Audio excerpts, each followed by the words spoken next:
कोई भी fluid ideal fluid कब कहलाएगा बच्चों, उसकी कुछ कंडीशंस है और उनमें सबसे पहली कंडीशन है बच्चों, उस फ्लूइड का जो फ्लो है वो स्टडी फ्लो होना चाहिए। स्टडी फ्लो अर्थात कि during the flow of the liquid किसी भी पॉइंट पर टाइम के साथ में वेलोसिटी में कोई चेंज नहीं आए। मान लीजिए बच्चों ये कोई फ्लूइड है जो कि फ्लो हो रहा है, जो कि बच्चों बह रहा है। अब डिफरेंट पॉइंट्स पर बच्चों वेलोसिटी डिफरेंट हो सकती है, डिफरेंट पॉइंट्स वेलोसिटी में भी डिफरेंट है। भाई मान लीजिए सपोज कीजिए ये कोई पार्टिकल ए है, इस ये कोई पॉइंट ए है, यहाँ पर जो वेलोसिटी है और यहाँ पर जो वेलोसिटी है और यहाँ पर जो वेलोसिटी है वो डिफरेंट हो सकती है कि ए पर वेलोसिटी कुछ है, बी पर वेलोसिटी कुछ और है, सी पर वेलोसिटी कुछ और है।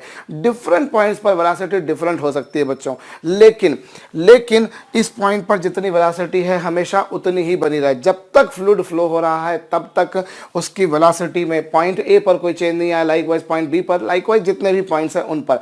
If velocity at any point does not change with time, तो फिर बच्चों वो फ्लो कहलाता है स्टडी फ्लो। लेकिन अगर मान लीजिए अभी यहाँ पर वेलोसिटी कुछ है और थोड़ी देर बाद यहाँ पर वेलोसिटी कुछ और हो गई और फिर थोड़ी देर बाद कुछ और हो गई, तो फिर उस तरह का जो फ्लो होता है फिर बच्चों वो अनस्टडी फ्लो कहलाता है।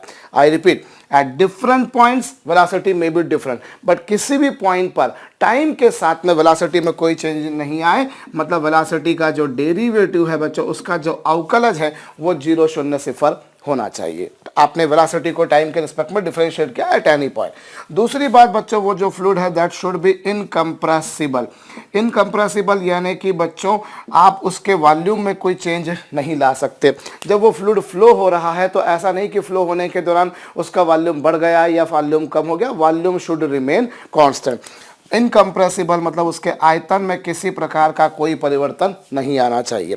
तीसरी बात बच्चों, वो जो फ्लूइड है that should be non viscous. Non viscous मतलब फ्लूइड के पार्टिकल्स एक दूसरे पर किसी प्रकार का कोई फोर्स नहीं लगाएं।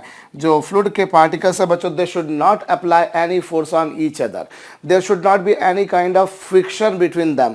कोई भी लेयर दूसरी लेयर पर किसी तरह का कोई फ्रिक्शन नहीं लगा रही हो, कोई भी पार्टिकल किसी दूसरे पार्टिकल पर कोई घर्षण नहीं लगा रहा हो, तो ऐसा जो फ्लूइड होता है बच्चों उसे नॉन विस्कस कहा जाता है बच्चों। चौथी बात, उस फ्लूइड का जो फ्लो है बच्चों that should be irrotational flow. वो कैसा फ्लो होना चाहिए बच्चों?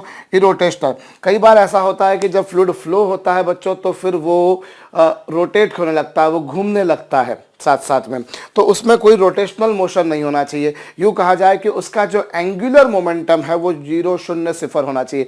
किसी भी पॉइंट के अबाउट अगर उसका कोणीय संवेग अगर देखा जाए बच्चों तो वो बिल्कुल 0 होना चाहिए, 0 होना चाहिए, 0 होना चाहिए।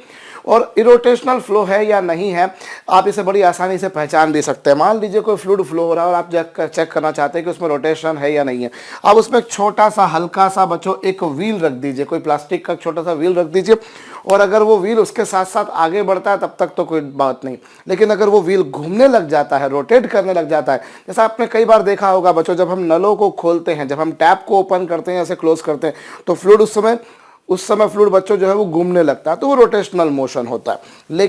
लेकिन यदि वो सीधे सीधे बह रहा है, अगर आपने उसमें कोई व्हील रखकर देखा और अगर वो व्हील घूमने लग गया मतलब वो फ्लो बच्चों रोटेशनल है, और अगर वो व्हील नहीं घूम रहा मतलब वो इरोटेशनल है।